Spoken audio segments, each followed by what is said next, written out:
Let's go, Leafs! Hey Rock, that's not the chant. What is your name? What's my name? My name. It doesn't matter what your name is! Oh, okay. What's up, Leaf fans? Welcome back to my Go Leafs Go series, where I give my personal analysis on every single Leaf game. This is game 2 out of 82. If you guys are enjoying the series, please smash the like button. Don't forget to subscribe, and let's get into the episode. Leafs win 3-2 over the Washington Capitals, and what was a very, very physical game with a bunch of squeaky goals going past both goalies and a whole lot of power plays for both teams. The one gripe I have so far with the Leafs this season is that they're taking way too many early penalties and giving the opponents a chance to capitalize. And that's honestly just not a good way to start the season, as you need to be more disciplined. But like I said, at least win, so that's a good thing to start the season. I get to start the series with in the second episode with a W instead of the first episode, which was an L. So that's really good to start the series. Now we're gonna go goal by goal so that I can show you guys exactly what happened during the game. So after a penalty kill, Austin Matthews draws a penalty, leading to the Leafs' first power play of the game. One of the most amazing power plays I've ever seen. They were just wheeling, they were dealing, they were passing the puck amazingly, taking every shot. I gotta give it to Charlie Lindgren though. He made some amazing saves. He's honestly what kept Washington in this game, because he played like exceptional. Like, he was probably the best player on the ice. I'm not even gonna cap. So at the end, near the tail end of the power play, Morgan Rielly with a great pass to John Tavares. And I mean, last season, like going by a few seasons ago, I feel like this is a kick, but because I've seen so many people like boot the puck in, but then it's not a kick. But then that was like, he kind of moved the skate. I guess he redirected it, but like, it's so hard to decide what a kick is, because like I said a couple years ago in I think the home opener or something like that, Chris Tierney booted the puck in, and ever since then I don't know what a kick is. But Leafs up 1-0. So Washington's first goal was after a big hit by Matthews, and then Bunting misses his hit, gets kind of distracted by Garrett Hathaway, doesn't really get back into the play, and then Eric Gustafsson with a nifty pass to Nick Dowd. I personally feel like maybe Samsonov could have saved this one. I know he was like kind of going cross crease, so it's kind of hard to put your I don't know if it went glove side or blocker side, but I believe it went blocker side. It's kind of hard to put your blocker down and block that, like save that.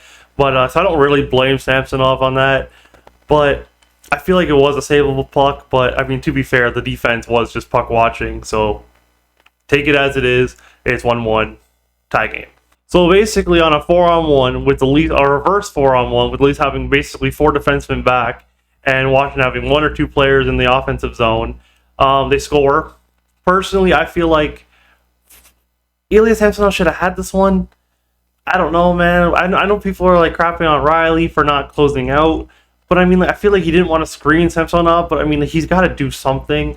But at the same time, that was an easy shot. I feel like Samsonov should have had that. But yeah, Marcus Johansson with a good shot beat Samsonov clean, and it's a 2-1 game. And that's pretty much how the period ends. So it was 2-1 Washington at the end of 1. It was surprising to me that the Leafs had were out shooting them 21-11. I personally didn't notice it that much. Like, I didn't think the Leafs were dominating the offensive zone that much. Of course, it was 2-1, so they weren't dominating, obviously. But because they're a little bit of defensive gas, a little bit of goaltending mistakes that should have been, it's early season, so you can't really, crap on them for that. But yeah, so in the beginning of the second period, Washington has the lead 2-1. So Washington has a 2-1 lead over the Leafs until Alexander Kerfoot with a beautiful pass. Beautiful to Calle Jarnkrok, who tips it over to Charlie Lindgren to give the Leafs another goal and tie the game at 2.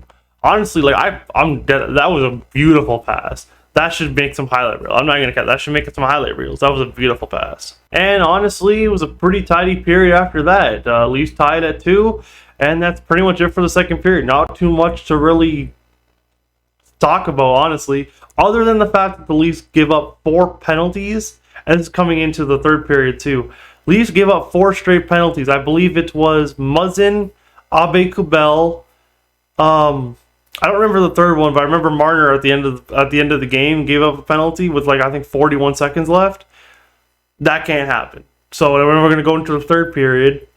Not too much happening, honestly, for the first little bit, and then Mark Giordano with a nice shot, and who else but 60-goal man Austin Matthews tips it under Charlie Lindgren. It trickles through, but it counts. So at least got a lead 3-2, and now they got to hold the lead. That's the biggest issue. Now they got to hold the lead. So they do a pretty good job. And now we're going to go into what I was talking about until the last 41 seconds where Mitch Marner, honestly, I don't think it's his fault. Personally, I feel like he's like, you gotta be responsible for your stick. But stick was up, catches TJ Oshie, and Washington's on a power play with 41 seconds left. Personally, in the last couple minutes, they had 2 power plays in between that. Personally, if I was Washington, I would have pulled the goalie with 3 minutes left, but they didn't decide to do that because half their power play went by and they didn't pull the goalie.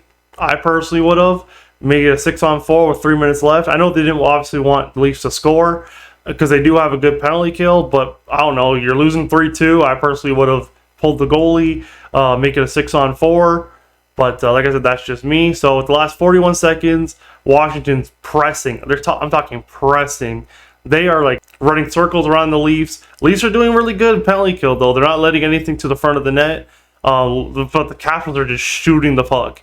And then, yeah, it's pretty clean. Samsonov makes a few good saves, and that's pretty much it. Leafs win 3-2.